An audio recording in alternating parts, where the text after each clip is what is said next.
Hello and welcome to the Hoop Heads podcast. It's Mike Klinzing here with my co-host Jason Sunkle tonight, and we are jumping on one night after the end of a crazy Celtics Heat series that we have a lot to talk about, and then we're also going to unpack our upcoming NBA Finals: Denver Nuggets versus Miami Heat.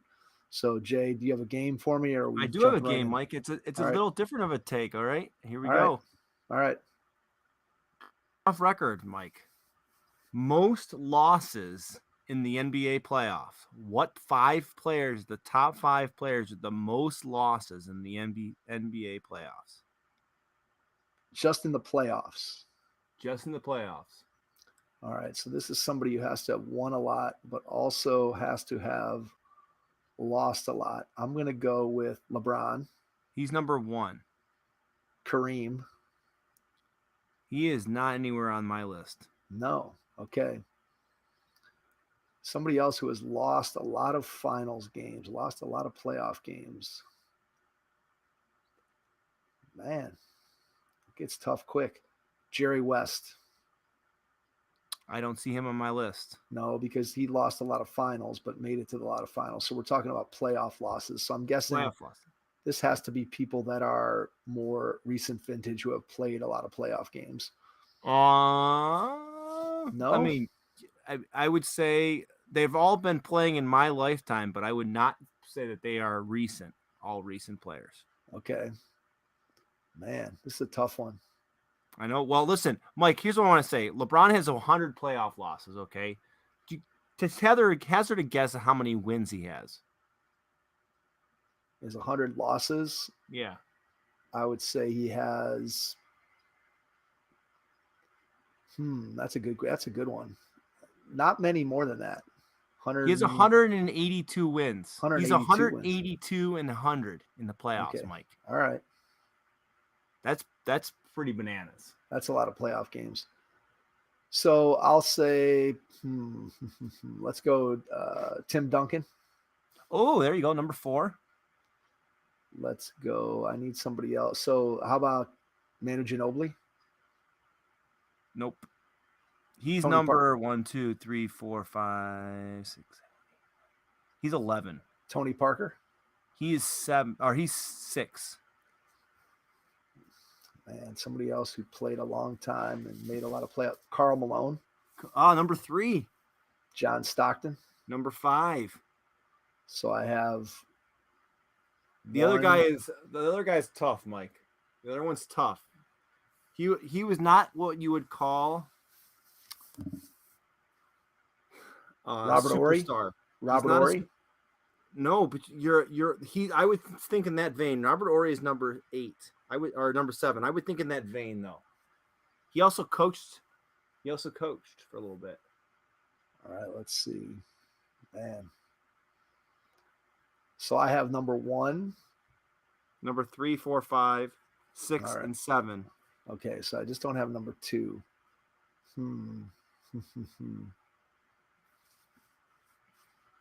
He also coached. He coached for a hot second. He's a lefty. Guard. A lefty guard who coached. Man. And played. He played for a lot of teams in the playoffs. He played with someone who died like in the last few years. Don Nelson. He played. He was played by. It's Derek Fisher, Mike. Derek Fisher. Okay, there you go. Number 2. Derek Fisher. He is the second most NBA wins in the playoffs, Mike.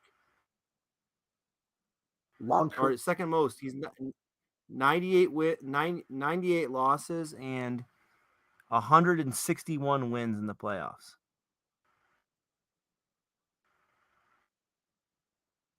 That's crazy, isn't it?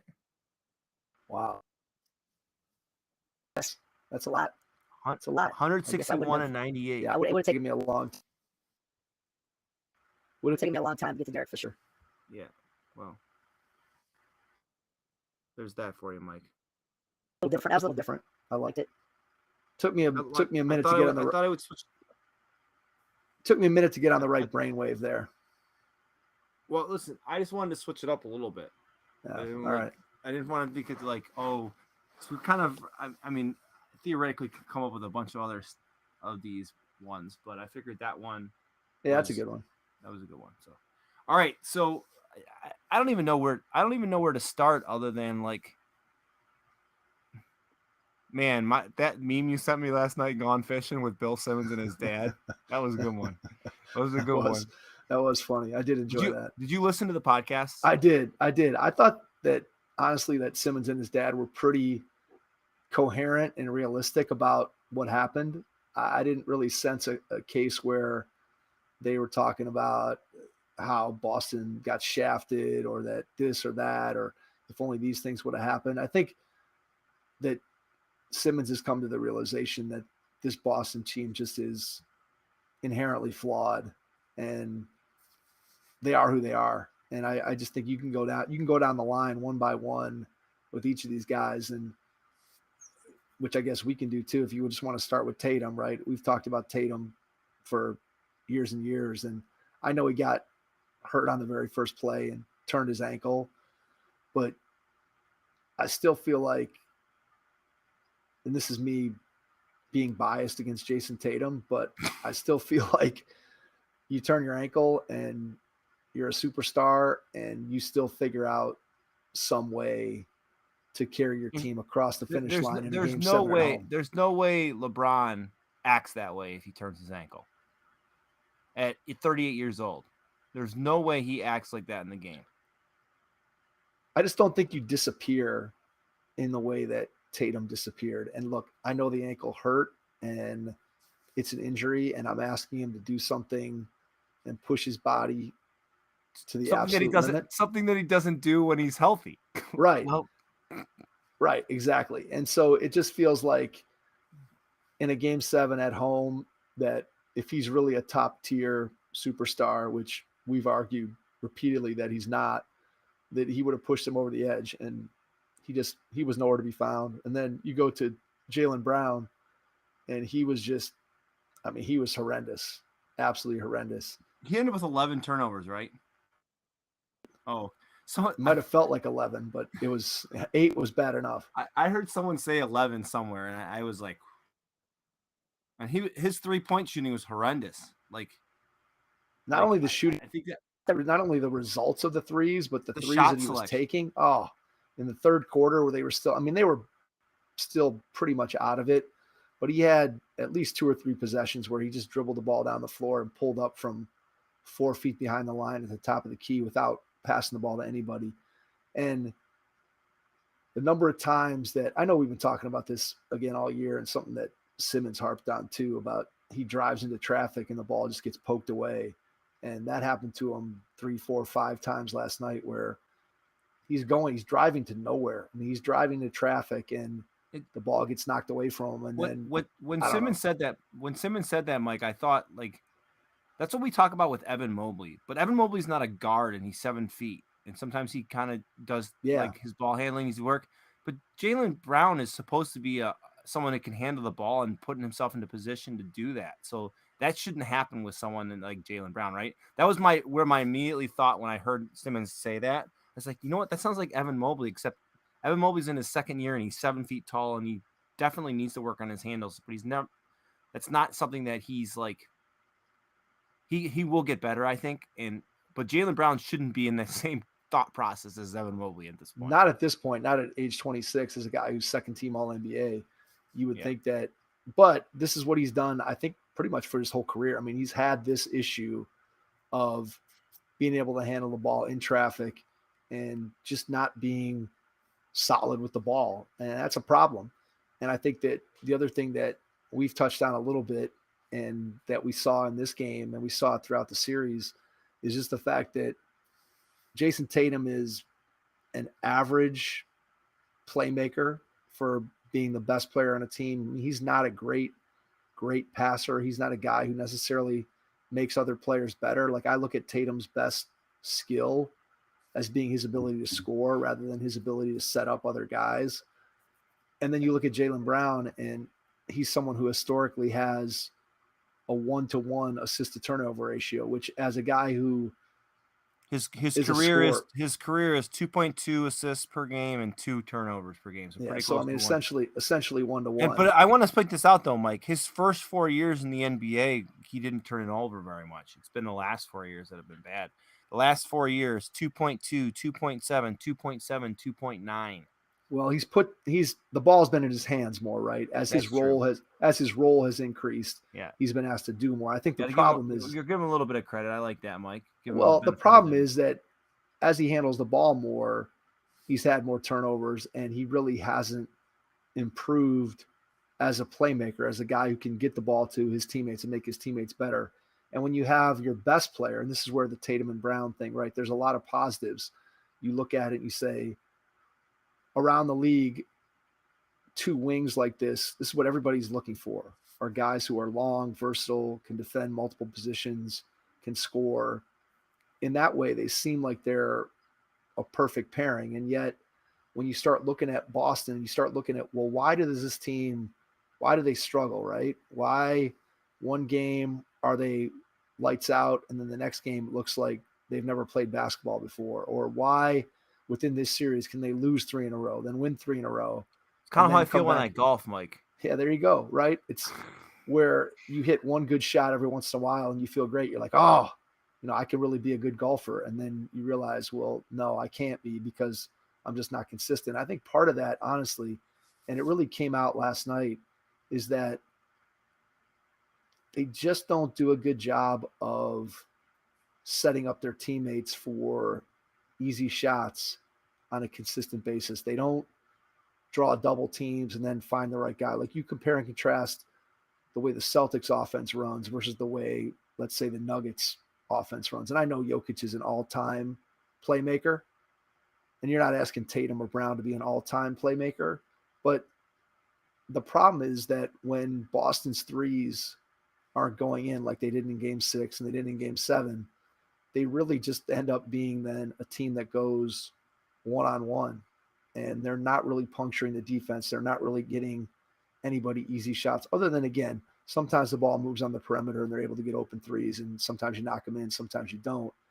But it feels like Boston's offense has become really, really one-dimensional. I know they asked Joe Mazzulla. I don't know if you saw that clip of him being asked, hey, what do you think about? No. But just they asked him about, what do you think about diversifying the offense? It seems like if your threes go in, then you win. If they don't go in, you lose. And what was plan B? And he's just like, he said something to the effect of, the threes just have to go in, or they didn't go in, or no, our offense is fine. And man, you just watch that game, and to play that way at home and have your two best guys come up small. I mean, as a Celtics fan, it would have to be tremendously disappointing. As a Celtics hater, it was a pleasure to watch. But as a Celtics fan, you have to look at those two guys and you have to say, do we want to play? And they got a lot of decisions to make this offseason. So, and I don't know how much we want to get into that right now or finish out talking about these games, but I don't want to pay Jaylen Brown $295 million for the next 5 years, personally. What do you think the Celtics do? Do you think they end up signing him? I think you end up signing him. I think they do, because I don't know. Try to shop him? Well, I think you could try to shop him, but the question is, do you shop him? Because he has another year left on his contract, right? So that $295 million is a contract extension that he's eligible for. So theoretically, they could offer him something. He could turn it down. Theoretically, they could offer him the max. He could sign it. Theoretically, they could offer him less than the max. He could sign it. They could start shopping him now as a guy who has 1 year left on his contract. They could sign him and then start to shop him after he's already signed a contract. So there's lots of different ways they can go. Honestly, I see him signing an extension with Boston, probably for the max, but I'm not 100% sure that means that Jaylen Brown is going to be a Celtic next year. I could see them signing him and then after that, at some point, trying to work a trade. I just know it with the new collective bargaining agreement and the way that second apron, so to speak, which is what everybody's been calling it, the going over that is so punitive. And if you have Tatum and you have Brown on what's going to ultimately end up being, they're going to end up paying those guys, over $100 million for two guys. And I think the second tier kicks in at, I want to say it's like 171 maybe or something. I thought it was 181, but I was losing my numbers. My head was hurting, and I'm a math teacher. My head was hurting listening to the Russillo Simmons podcast. Whatever that number is, there's not a whole lot of money left over for the other 12 players on your roster if you're going to pay two guys at that amount. And look, a lot of teams, if you're going to win a title, you're going to have to pay two guys that amount. The question is Tatum and Brown the two guys that you want to pay that amount to? And you can convince yourself either way. There's compelling arguments to be made on both sides of it, right? You can look at it and say, well, look, last season, they're up 2-1 on the Warriors. It takes a unbelievable game 4 from Stephen Curry that kind of swings the momentum. Yep. And you lose that series, you lose the NBA Finals. This year, you're back in the Eastern Conference Finals. You lose Brogdon during the series. Miami's playing completely by the way, Brogdon looked so bad when he was out there yesterday. I was surprised they left him out there for as long as Mike. It looked like you or I could have been out there shooting those shots. I mean, that first shot that he took, that thing missed by like 8 feet. And at that point I was like, why is he still in the game? And I mean, the Celtics, it all comes back to Tatum and Brown. And you want more from those guys than what they've given you in terms of being the top tier. I can depend on you every single game to be at your best. I've been saying it for years with Tatum that he's not at that level, and maybe he'll still get there. I mean, he's 25 years old, so he still probably has the best years of his prime ahead of him, but the inconsistency worries me. It worries me at the highest level, whether or not I can count on him every game. I know what I'm getting out of the very best players that are historically great. I know what I'm getting. There's a floor with those guys, and I don't feel like there's a floor with Tatum. I mean, he can have 50 in a game 7, and then he can get you 17. To me, that's not what I'm looking for. Yeah, and then the other thing too, Mike, I just want to point this out there that I didn't really grasp until listening to Simmons, them talking about, you knew the Heat were going to come out in a zone defense. How do you not have a plan of attack? I mean, that's something like myself as a middle school basketball coach. If I play a team once and then I'm going to play them again, and I'm like, oh crap, that team ran a zone. I need to figure it out. Or I sit and watch film and try to figure it out. And I'm a middle school coach. I'm not saying I'm good at completely planning it, but I at least know what's coming and I have theoretical plans in place. The Celtics looked like they didn't have any plan in place. And I know that all could have been hampered by the Tatum injury. I want to say that because theoretically that the first play of the game was against the Heat, were right into the zone right away, right? And Tatum ran that to that dunker spot and attacked it and turned his ankle, and maybe that was the plan, but they had to go away from the plan because Tatum was hurt. But I don't know if I believe that because it just looked like it was so discombobulated. They weren't going to play Tatum 48 minutes. So they had to have a plan in place, and they looked like they didn't have any plan in place. Well, it's interesting because, right, I think a lot of times when you think about how do you attack a zone, you have a guy at the high post that you want to get the ball into that guy, and then you want that player to make plays. And typically the two types of players that get put in there, one is the type that the Celtics put in there, which is your Al Horford guy, which is one of your big men who's maybe the best passer / IQ guy. That's the guy you put at the high post. That's one choice. And then the second choice would be you put a guy who's your best playmaker. So in theory, right, with the Celtics, you'd probably want to put Tatum in that spot. Now, there were numerous times in that game where Horford caught the ball at the free throw line, turned, and there was nobody there, either for him to shoot a 16-footer or for him to kick out. And he kicked out several times for threes, and a lot of times guys missed. I know once or twice they knocked him down. but it felt like that middle was really vulnerable. But it was vulnerable not just to getting the ball there and then kicking out, but it was also vulnerable to a guy getting the ball there and then going and attacking. And it just didn't feel like Boston did that. And look, I'm always hesitant to blame coaches for all the things that we see, because ultimately players still have to execute, and a coach can diagram. How many times have you diagrammed something for your team that you want to have happen, and then the players don't execute it? And again, you're coaching a completely different level. I understand. Mike, I'm going to be completely honest with you when I say most of the time. Correct. So look, even at the NBA level, things get diagrammed, things get shown, and they don't always work because players like LeBron disregard David Blatt's play call, right, and may call their own play, or the players read something different than what the coach is reading from the sideline or what they anticipated was going to happen. And so when you're talking about the greatest players in the world, they make their own adjustments and they play the game, and it is what it is. So I'm hesitant to completely blame, Mazzola for this, but at the same time, did you just say Mazzola? Yeah, sorry. Crazy Joe Mazzola. Mozzarella? Yeah, mozzarella. Mazzola. Anyway. I'm just giving you a hard time, Mike. No, it's good, man. It's all good. So anyway, I'm hesitant to just completely throw Joe under the bus, but it does feel like they had to figure out a way that they knew the zone was coming. By the way, when they were talking, Simmons, I know we keep referencing Simmons. When they're talking about Simmons, they're like, "What coach is out there?" Notice they didn't mention Mike Budenholzer's name. No, how awesome! Coach Bud did not come up at all. How awesome would it be if Bud ended up as a Celtics coach? I think Simmons' head would explode. It would be the greatest thing ever. Yeah, that would be fun. Let's start a campaign, Coach Bud to Boston. Twitter campaign, yeah, Coach Bud to Boston. Let's do it. I like it. And then Milwaukee wins again, and it's like all we needed to do was send Coach Bud to Boston and sabotage them.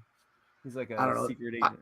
I just think what's interesting about this whole series is just the psychological things that people always talk about, whether you think about, hey, one team's got the momentum, or completely devastated after the result in game 6 and there's no way they're going to be able to come back and they got to go on the road, or man, Boston pulled this game out from nowhere.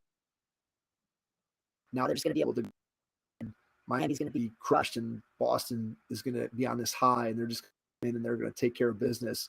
And pretty much every single thing that you would have expected in terms of conventional wisdom was kind of turned on its ear in this series. From home court advantage meant next to nothing, starting with the first 2 games that Miami wins in Boston, which obviously nobody really saw coming.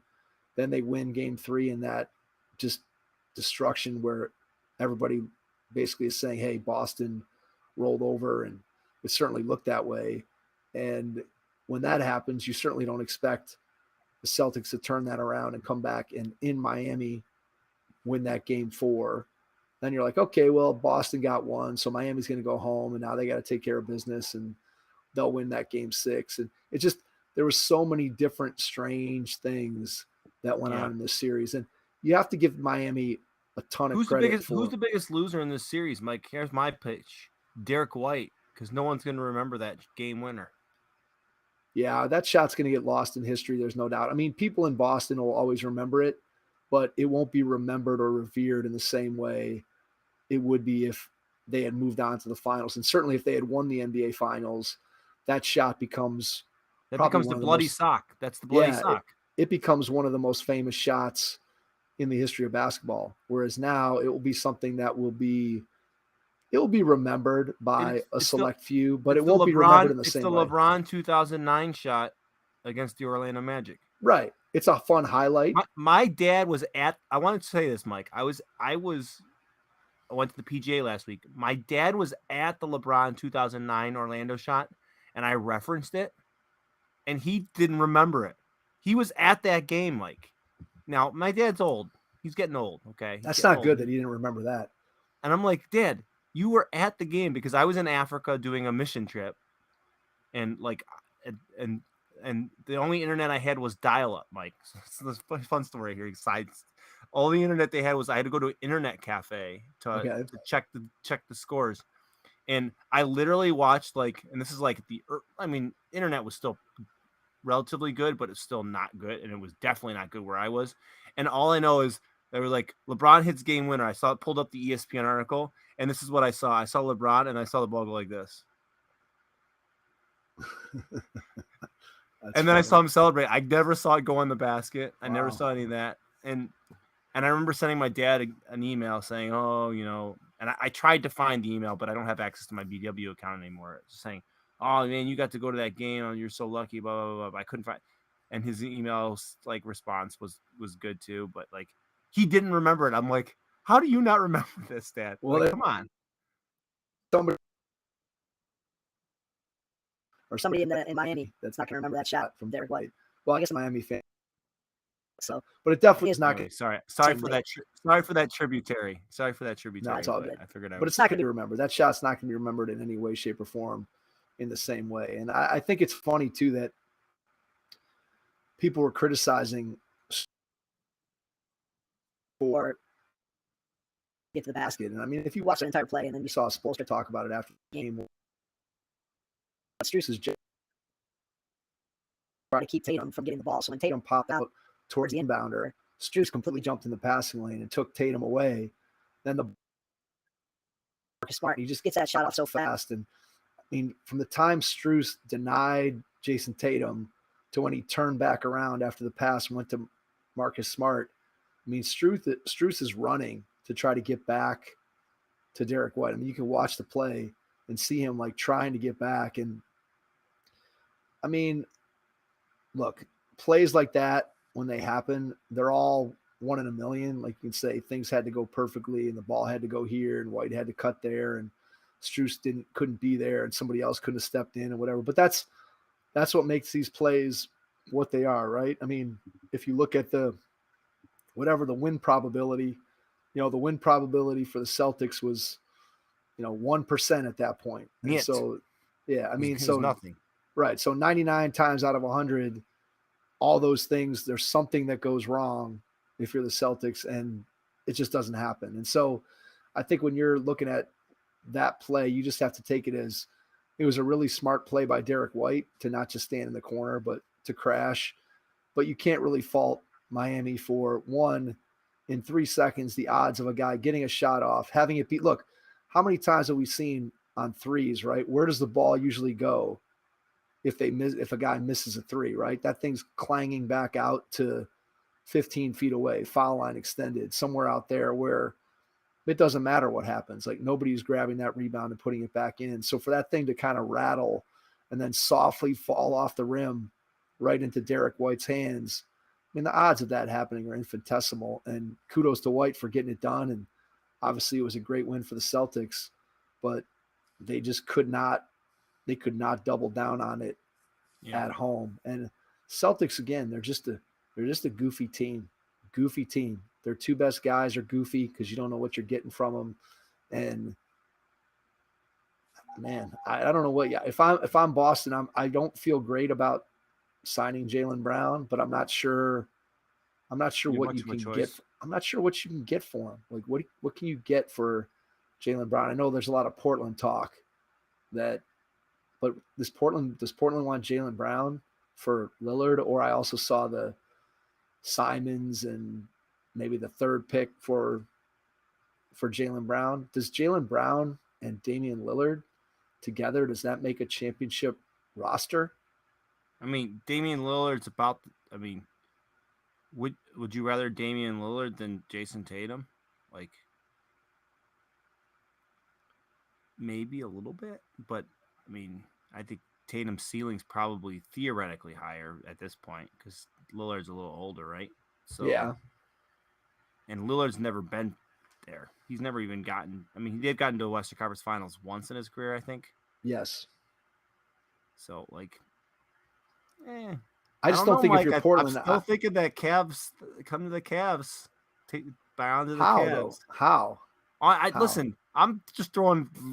It's impossible. There's no possible way that could happen. You're already looking at if you're the Cavs and you're going to keep this core together. I know, but I'm just talking it through.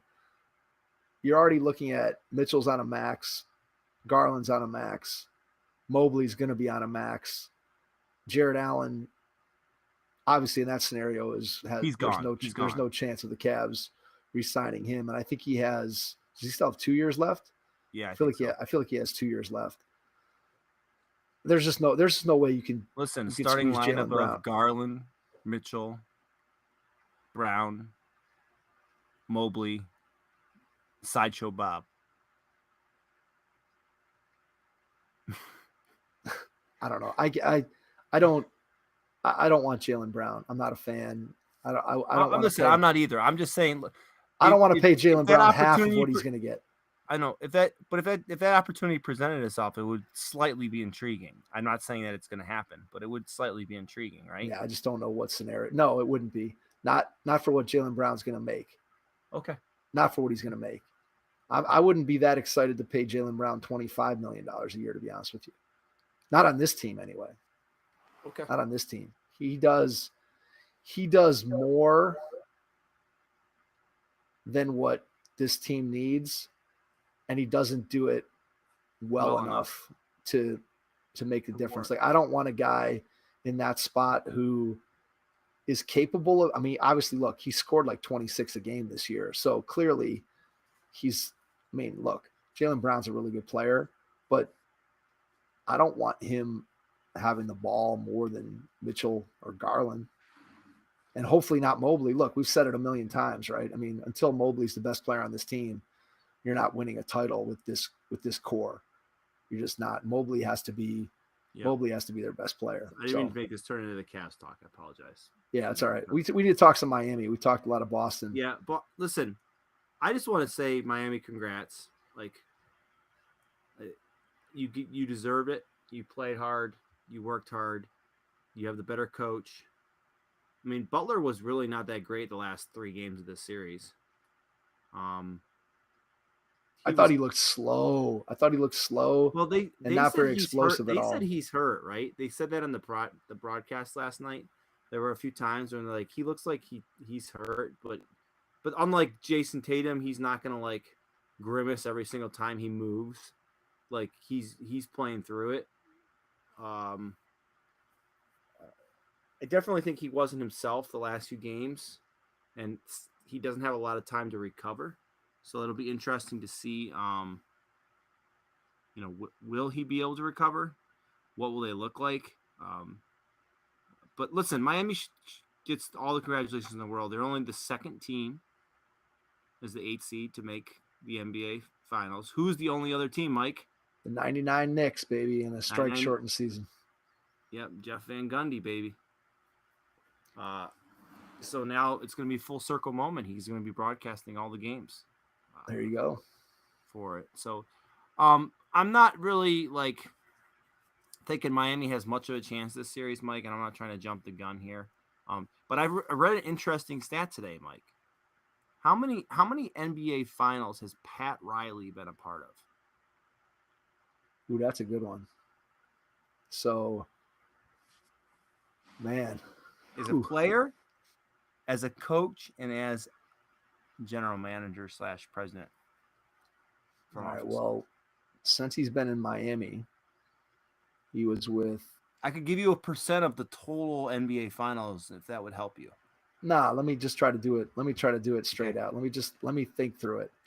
So since he's been in Miami, right, they made it in 2006.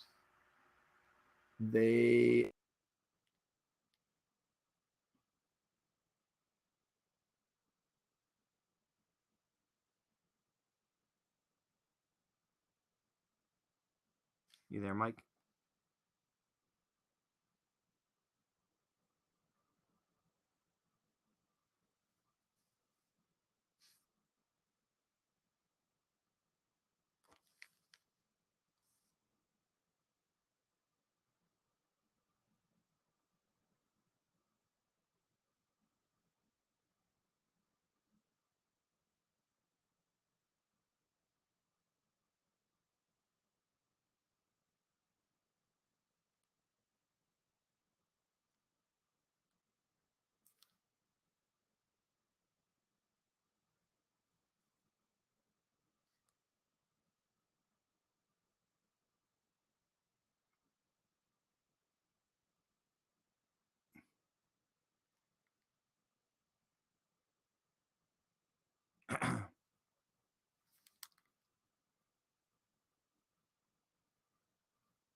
back, Mike?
Oh,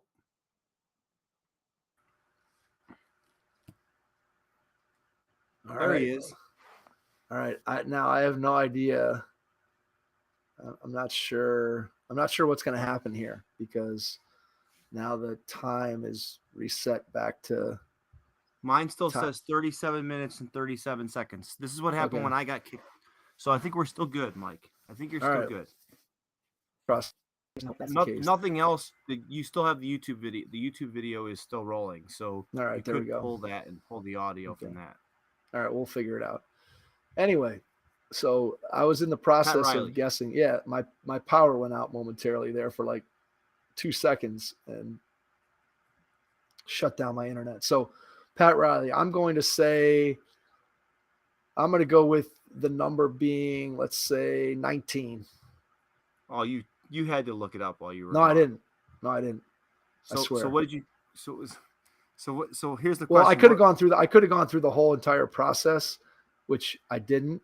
But what did I have? I think I had 6 in Miami, and then I figured there was he was obviously the coach with the Lakers for numerous NBA finals. How many is a and player, Mike? How many as a player did he have?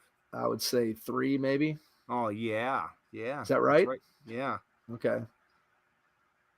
All right. So I mean, that was a lucky guess, but sort of based on at least, bless you, Thank a you. little bit of knowledge. So my next question, Mike. All right. How many NBA finals has Udonis Haslem been in? Well, he's been in all the Miami ones, so I would say 6. 7, because he was 7. there was one before Riley was there back, Okay. right? 03. Is that right? Were they? It says Pat Riley and Udonis Haslem are going back to the NBA finals. This will be UD's 7th appearance. Oh, maybe wait. Wasn't He had to be with somebody else. He had to be with somebody else. He couldn't have been with. No, wasn't Riley a coach for the Heat early and then went to the executive? But I can't. Did the Heat get to the finals before 2006 with Wade? Hold on. Was there a pre-Dwayne Wade Miami Heat finals that I'm blanking on? Wait. I'm gonna see if I can find this out. I don't feel like there was, but maybe I'm wrong. Oh, no, I don't want the hat. Heat NBA Finals appearances. 2006, 2011, 2012, 2013, 2014, 2020. Hold on. Before. Oh, 2020. That's the one we're forgetting. The bubble. And then the this bubble. one. Yeah, we forgot the bubble. I forgot the bubble. So, but 2006 would have been Riley was the coach, right? Riley was still the coach back then. Correct. Yeah, I believe that's true. The rest have been as an executive. That's true. Yeah. Okay. Yeah. There we go. Well, look, you got to give the Heat, as you said, a ton of credit. Jimmy Butler was, although he was good, I wouldn't say that he was peak Jimmy like we saw Caleb from him. Martin, baby. Caleb Martin was unbelievable. I mean, absolutely unbelievable. It felt like he hit every single big shot in that game 7. Every time that Boston got close, it felt like it was Caleb Martin that was coming through in the clutch. Unlike another guy in the Miami Heat who was not good, Bam Adebayo was terrible in game 6, and he was terrible in game 7. Yeah, that's the one take I didn't like from Simmons' dad. Oh, he had everyone's gonna think, if you look at the box score, he didn't have a good game, but he was just flying all over the place, and I was like, yeah, I didn't see that. I did not see that at all. Now, you can make a case maybe defensively that he was good, but offensively he was terrible. I mean, again, he was a guy who kept losing the ball. Felt like there was a lot of times where I wasn't even confident he was going to catch the ball. And there were numerous times in those last 2 games where he had a little guy on him, like he got Smart on him, or he had Derek White on him, and he just didn't attack the rim and couldn't make anything. And it was not a good series for Bam Adebayo in any way, shape, or form, which makes it all the more remarkable that Miami was able to pull that thing off. I think the biggest thing that you take away from this is how good of a coach that Erik Spoelstra is, both from an X's and O's standpoint and also from a just motivational / keeping your team together, because that doesn't happen. I know that ultimately, and we say it all the time, I still think that so much of what happens comes down to the players on the floor, but the coach, in this case, in order to keep those guys together, like the coach has to really be a guy that just oozes belief and just makes the guys believe that, look, when we lose that game 6 in such heartbreaking fashion, like I love what Spoelstra said on the podium immediately following game 6. He's like, we want to play game 7. We wish we could play game 7 right now. It's an opportunity, right? Wasn't that something like that? Yeah. I mean, I just love, like, we want to play it right now. Like if we could go back out on the court right now and play game 7, 15 minutes after game 6 ends, that's what we'd want to do. And those are things that, look, you can say, well, does it matter? Does it not matter? Does it matter halfway through the second quarter what Erik Spoelstra said after game 6? I don't know if it does or it doesn't, but I do know that guys like Spoelstra that have the pulse of their team, they get guys to believe. And when you get guys to believe, it makes it a lot easier for them to buy into what you want to do X's and O's, or for what you're trying to get them to execute out on the floor. When they believe in you as a leader, it makes all the other stuff kind of click into place. And that's really what the art of coaching is all about. And I think Spoelstra was tremendous in that. And then you just look at all these things that went right for the Heat in terms of how well that Caleb Martin played and the contributions you got from Duncan Robinson, who basically through the regular season wasn't even playing at all. And then Strus and Gabe Vincent were both just outstanding in that series all the way around. And look, Miami deserved to win that series. I think that when you look at the totality of the series, to me, Miami was the better team. Now, it obviously could have gone a different way in game 7, but I was not in any way, shape, or form surprised that it went the way that it did. I mean, I think Boston just has been so wildly inconsistent that there was no way you could feel good about, hey, Boston's going to close this out in game 7 because they got Tatum and Brown and they're at home. Like, that has not been the winning formula for Boston. It just hasn't. Not consistently anyway. Yep, I agree. All right, so should we turn to the finals, Mike? Yeah, let's do it. All right, Nuggets in 5. I'm giving the Heat a win. You may be giving them more credit than they may deserve at this point. I just don't know how. I guess I would probably, I don't know. I don't know if I want to call a sweep, but I'm not sure that Miami is better than the Lakers.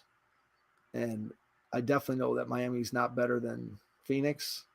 So I guess you split the difference and say Nuggets in 5. That seems like a reasonable prediction. But I just don't see how Miami in any way, shape, or form deals with Nikola Jokic. Bam just isn't big enough. And I think Jokic is going to have his way with him in the post. And then you think about taking it one step further.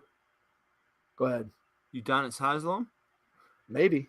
Hey, I wanted to dust Udonis Haslem off yesterday. when Bam was just dropping the ball and missing layups. I'm like, we got to get somebody else in there. But Miami just doesn't have the capability of doing what the Lakers did, for example. Like, who on the Miami Heat roster, if Bam isn't the guy, the primary defender on Jokic, are you going to put Kevin Love in there on him? I'm guessing that's not going to go well. So if you want Bam to be the guy that's roving, you got to find an initial matchup for Jokic. And you're not going to play Udonis Haslem. You're not going to play Kevin Love on him. Are you going to play Haywood Highsmith, who's like a 6'8" wing? Are you going to give that guy minutes trying to guard Jokic? I don't see where Miami has any answers for Jokic. And I don't disagree with you, Mike. Maybe this is a series where Jokic has to score, though, as opposed to play make, because I think, well, although at the same time, maybe Miami's just got to send double teams at him in order to control him. I don't know. I think Miami could go either way, right? You could just say, hey, let's make Jokic, who wants to pass, let's make him score 40 every game in order to beat us. Or maybe they say we can't allow Jokic to just destroy us at the rim. Maybe we do have to try to get the ball out of his hands and hope that Porter and KCP and Murray miss threes. I think those are your only two. I mean, those are your only two options, are to say, hey, we're going to just play them one-on-one and, stay home with shooters and hope that Jokic doesn't want to shoot as much as we're kind of forcing him to, or we double team him and just hope that those other guys miss. Because otherwise, I just don't see the path. Now, you can play a zone, but look, I'm Heat are going to guessing come on a zone, Mike. Yeah, but I think Jokic is going to destroy that zone. Jokic is going to find the holes, and he's just going to pick out open shooters, and he's just going to get them good shots. I don't think the zone is going to work nearly as well against Denver as it did against the Celtics. I just probably not. Like, if you put Jokic in that Al Horford spot at the high post, I mean, he's just going to destroy that, either just by rolling down the lane for his little floaters or by catching the ball there, putting it on the floor once or twice, drawing a double team, and then just kicking it to wherever the opening is. And I don't know, maybe that works for a half, maybe it works for a couple of possessions, but Jokic is going to figure that thing out eventually, and he's just going to start shredding it with passing or by just taking the ball to the rim from that spot. If, again, now maybe Miami can make some tweaks in terms of what areas they leave open and how they rotate and where they go and how they close out to shooters, and depending on how Denver deploys Jokic. Obviously, there's a cat and mouse game in that whole thing, but I don't see the zone with as good a shooting as Denver has and the passing that they have with Jokic as sort of a full. I don't see the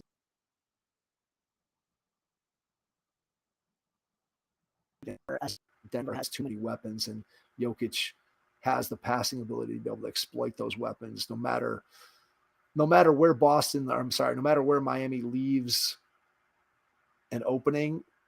Jokic is going to find that opening, and then from that opening, he's going to find open shooters. So I think it's going to be a struggle for Miami, no matter whether they play man zone. Are you leaning sweep, or are you thinking 5 games? I mean, I honestly have a hard time seeing how Miami gets a game, and yet at the same time, who would have thought Miami would have gotten here, right? Yeah, nobody. I mean, we've continually underestimated what Miami is, and I think rightfully so. They've had some huge I mean, Caleb Martin's performance, especially in this series, has been just an unbelievable. Got caught by Charlotte, right? Yeah, I mean, it's an unbelievable outlier. I mean, it is an unbelievable outlier. Like, it got to the point where in Game 7, every time he shot it, I was stunned if it didn't go in. And this isn't from a guy who's a star, an all-star. He wasn't even starting for the entire season. And last year, he had 4 games of 20 points or more, or something like that, coming into this. Yeah. In the regular season. I read that last year when he was on the Heat roster last year, and in Game 7 last year against the Celtics, he didn't even play. So there you go. I mean, so that's a completely outlier performance. Now, again, who's to say they can't continue? I mean, guys played well for this entire series. Certainly he's capable of playing really well in the next series. I just think Denver has a lot of answers. I think that when you look at the matchups going the other way, when Miami has the ball, to me, I don't think Bam is a guy that really can hurt Jokic tremendously, right? Because Right. he's not a great post-up player. He doesn't shoot threes. Now, he's a good passer, but okay. So I think Jokic is going to be okay defensively in this series. And then I think you look at the Aaron Gordon, Jimmy Butler matchup. Gordon's a guy who physically matches up really well with Butler in terms of size, strength, athleticism. I think that Aaron Gordon's going to be able to make it as difficult as you can make it on Jimmy Butler. And look, Butler's still going to, I'm guessing, have a great series, and he's going to be the Heat's best player. But Gordon is going to make it. It's not going to make it easy for Jimmy Butler to do what he wants to do. Yeah. And KCP's a good defender. Like I said, I don't think Jokic, who is not a great defender, but I don't think he's going to have to be in this series. I don't think Bam is the type of player that's going to really hurt him. And Michael Porter Jr., although he's not a good defensive player, he is 6'10", and he's gotten better from where he was in years past. I think Miami's going to have Miami was 27th in the league in scoring in the regular season for a reason with the same personnel. Yeah. I think this series from Miami's offense is going to look more like what their offense looked like against the Knicks. And I think that Denver is going to be able to score against this team relatively easily. So I guess, something tells me that Miami's probably going to get a game, but just to be different from you, I'm going to say I'll go with the Denver sweep, just because I just don't see the pathway where Miami generates easy offense. And I think there's a chance that some of their guys come down to earth a little bit. And I think Denver offensively, Miami's just not going to have answers for what Denver can throw at them, because I don't know if there's a good, and look, nobody's had a good matchup on Jokic. I mean, the guy's averaging a triple-double in this playoff run. So I think the Nuggets, I'll go ahead and call a Nuggets sweep. All right. Do we want to talk briefly about the coaching hires, Mike? Yeah, let's spend like 30 seconds on each one. Nick Nurse, the Philadelphia 76ers. I mean, he has no idea what he's stepping into, right? You don't know if Harden's going to be back. You don't know where we are with how Embiid feels about this team. You have to assume that Nick Nurse had conversations with both Harden and Embiid at some point prior to taking this job. If all those parts are back, I mean, Nick Nurse is a good guy to put in place to be able to make adjustments, and I think he's a good in-game coach. But I've been saying it for as long as James Harden and Joel Embiid have been in the NBA. No thanks as far as those two guys being the two guys that are leading my franchise. If I win an NBA title, I don't think either one of them can be the best. I don't think either one of them can be the best player on a championship team. And I'm dubious that either one of them honestly can be the second best player on a championship team, because I just don't think Embiid, he's just not in good enough shape. He's never going to be able to play 44 minutes in a playoff game and give you what you need in the fourth quarter. He's just not. And James Harden, I mean, anybody who's still arguing that this guy is an important playoff performer, the evidence is overwhelming. Look, I know he had 2 great games against the Celtics, but he also had 4 games where he was horrendous. And that's just the way it is. And he's never going to be a guy that you can count on. Maybe if he's your 4th best guy, maybe. Even then, I'm out. So I'm out. So Nick Nurse, does it make a difference? He's a good coach, probably a better coach, probably a better tactician than Doc Rivers, but I don't think ultimately it matters, because the 2 stars on that team are flawed. Maybe the team looks totally different and Nick Nurse is coaching something different than what we think he's going to, but good hire for Philly, but I don't think it matters. Okay. The Bucks hiring Adrian Griffin. Surprising in that he's a rookie coach, right? For a team that is trying to win a title, right? It's just like the Celtics and Missoula, right? Where you hire a rookie coach. Now, obviously, the Celtics situation was a little bit different because of the Udoka and going out right before the season and having to hire somebody. And I'm always a proponent of, instead of hiring a retread, let's hire somebody who could potentially be a really good coach. But it's not something that NBA teams typically do. So, look, I don't know that much about Adrian Griffin as a coach. He played in the league. He's been an assistant at multiple places. When he played in the league, did he play? I'm testing my knowledge because he would have been when I was younger. So okay. Did he play? Did he play for Atlanta? What team did he play for? What team did he spend majority of his career with? I feel like he was a journeyman. I feel like he was with a bunch of different teams. I Right, read it this morning. I feel like he was with Dallas. He started. He was with Dallas during the Nash years, right? Yeah, he was a lefty, kind of a bulky guy, like an undersized Boston, forward. Dallas. I mean, he was a journeyman. He played for Boston for 2 years, then Dallas for 2 years, then Houston for a year, Chicago for a year, Dallas again for a year, Chicago for a year, and then his last year he split time between Chicago and Seattle. All right, so there you go. So, look, I don't know much about the guy as a coach. I generally, easy for me to say, I generally like hiring guys who are new that potentially could end up being really good coaches, as opposed to hiring a guy who's an average retread that's had multiple jobs. Oh, yeah. It is interesting, though. His nickname was Classic Sports. All right. I don't know what that means, but some of those nicknames, and man, the Hawk. Okay. I'm not sure some of those nicknames are accurate. I'm not sure where some of those come from, but anyway. It's a basketball reference. I know, Hawk. But I think those things are, I don't know. I think somebody's job is to make up fake nicknames for these guys that don't have one. Old school. There you go. I don't know enough about the hire to know whether it's a good hire or a bad hire. It's interesting in that they didn't hire an experienced coach for a team that obviously is trying to contend for titles. So that's where I'll leave it there. I'm trying to see why his nickname was Classic Sports.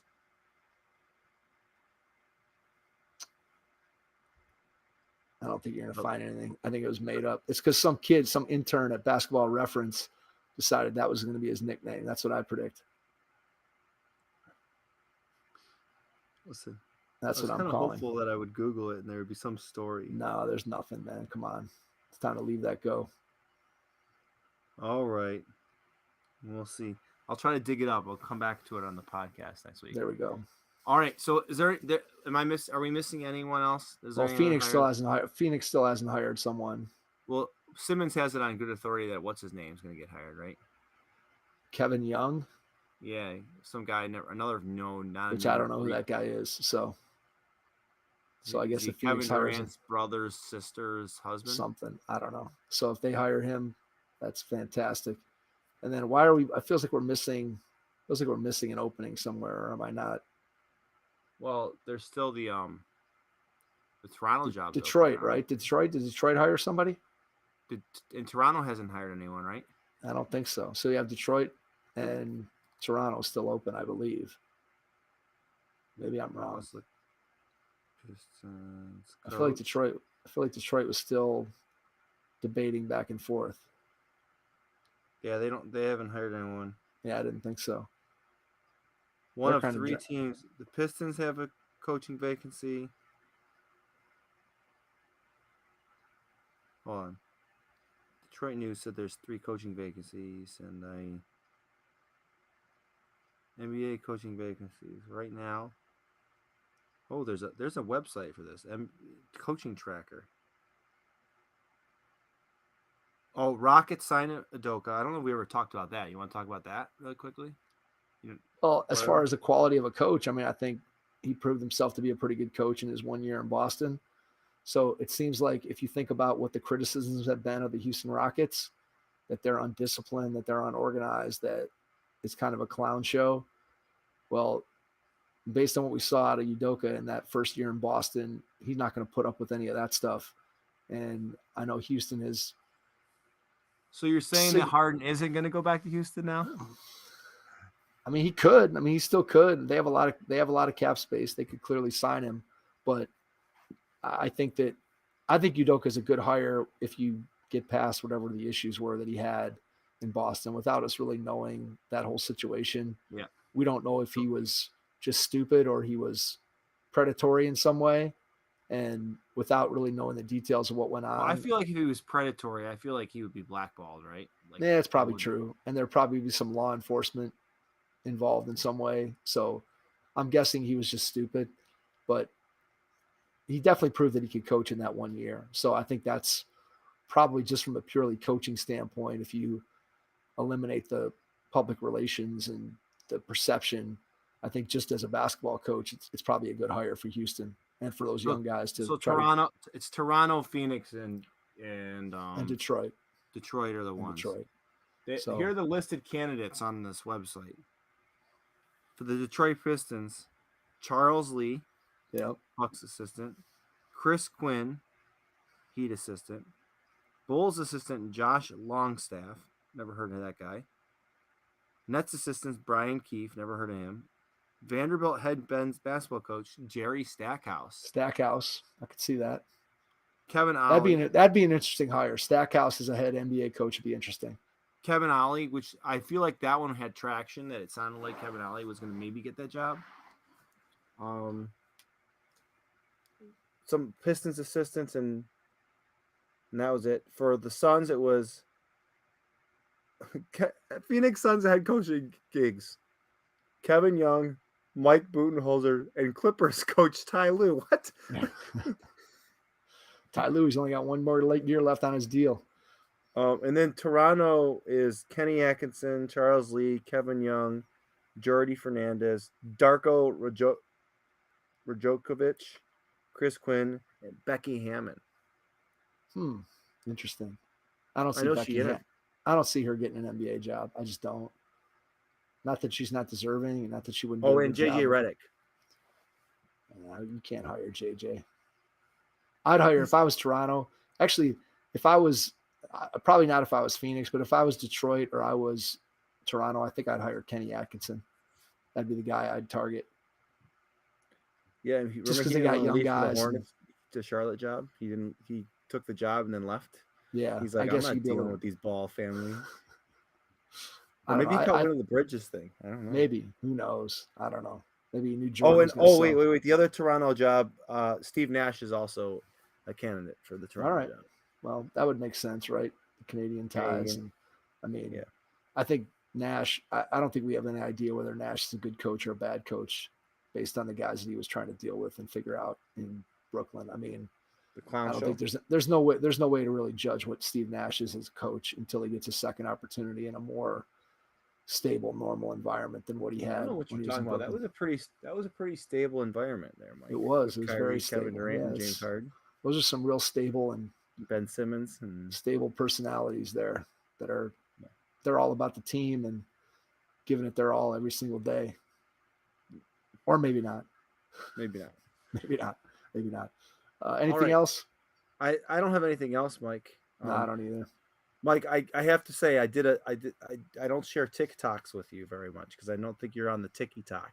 I'm not on the TikTok. I have a TikTok account that I use every once in a while for schools related things, and I had kids write some dad jokes on the back of their math test. Okay, so you got some good ones?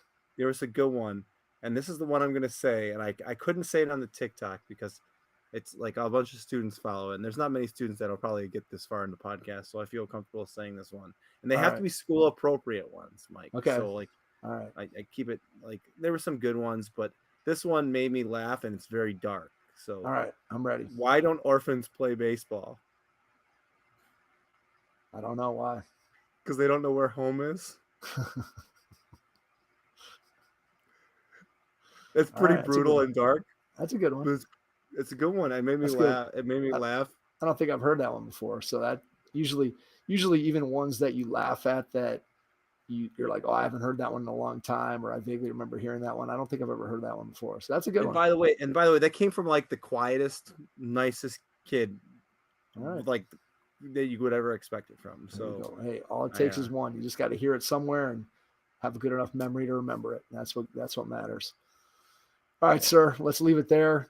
We will. I think the plan is we're going to be back after Thursday. each game of the NBA Finals. We're going to do our best, right, Mike? We're going to do our best. I think last year we dropped the ball. We were trying to talk about this earlier, that I think we just didn't do them because it was the Warriors and the Celtics. And to be honest with you, I just didn't want to talk about those two teams. So, but I think in previous years we did a pod. After Mike's motivated because Jokic is in the finals. Yeah, so. I'm motivated. I think this will be fun. So hopefully we're gonna bang out a 15 or 20 minute podcast after each one of the upcoming finals games. At least that's the plan. So we'll see how that goes. But nonetheless, we appreciate you sticking with us tonight. And to everyone out there, thanks for listening. And we will catch you on our next